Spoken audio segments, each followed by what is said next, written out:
Tokyo पहुंच जाएगा या 3 दिन बाद भारत पहुंच जाएगा, ये तो अभी स्पेकुलेशन की बात होगी। इस हालात में स्पेकुलेशन तो बिल्कुल भी नहीं करना चाहिए। जी, बहुत बहुत शुक्रिया आपका पलक बाफला इस पूरी चर्चा के लिए। तो यहाँ पर देखना होगा कि जो स्थिति है परमाणु रिएक्टर्स की फुकुशिमा में वो किस तरह से बदल रही है। फिलहाल चौथे नंबर के रिएक्टर में लगी आग को बुझाने का दावा किया गया है। बीते 2 दिन में 2 धमाकों से फुकुशिमा में रह रहे लोग काफी डरे हुए हैं, दहशत में हैं। वो रेडिएशन की खतरे को देखते हुए जल्द से जल्द इस जगह से निकल जाना चाहते हैं। यहाँ एयरपोर्ट पर लोगों की लंबी कतारें कल नजर आई। 3 दिन में दूसरा हाइड्रोजन ब्लास्ट होने से लोगों में दहशत थी। रेडिएशन के खतरे को देखते हुए 20 किलोमीटर के क्षेत्र से लाखों लोगों को हटाया गया है। इन लोगों को अस्थायी शिविरों में भेजा गया है, जहाँ इन्हें खाने पीने की चीजों की दिक्कत पेश आ रही है।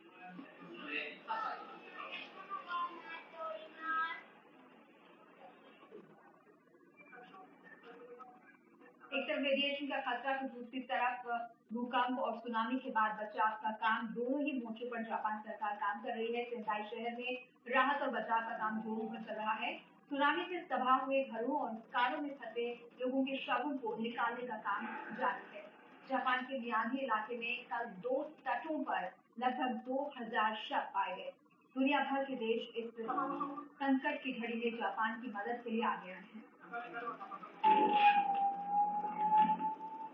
जापान के न्यूक्लियर रिएक्टर्स को लेकर दुनिया भर में चिंता जताई जा रही है। परमाणु ऊर्जा की सुरक्षा के मसले पर अब बहस हो चुकी है। जर्मनी ने कहा है कि ये पूरी दुनिया के लिए गंभीर मोड़ है।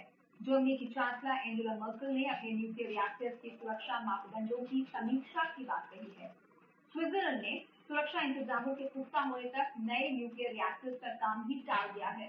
तो अमेरिकी सेनेटर जो लिबरमैन ने कहा है कि अमेरिका को इस घटना से सबक लेते हुए अपने न्यूक्लियर रिएक्टर्स के विकास को रोक देना चाहिए। जापान के संकट के बाद भारत में भी परमाणु ऊर्जा के खतरों को लेकर बेचैनी बढ़ गई है। कल प्रधानमंत्री मनमोहन सिंह ने सभी न्यूक्लियर प्लांट की सुरक्षा की समीक्षा के आदेश दे दिए हैं। और अब खबर है बहरीन से। यहाँ चल रहे सरकार विरोधी प्रदर्शनों को नियंत्रित करने और सुरक्षा बढ़ाने के लिए सऊदी अरब समेत खाड़ी के कई देशों ने अपने सैनिक यहाँ पर भेजे हैं।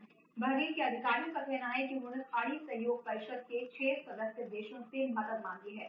बहरीन के बहुसंख्यक शिया लंबे समय से शिकायत करते रहे हैं कि देश के सुन्नी शासक उनके साथ भेदभाव करते हैं।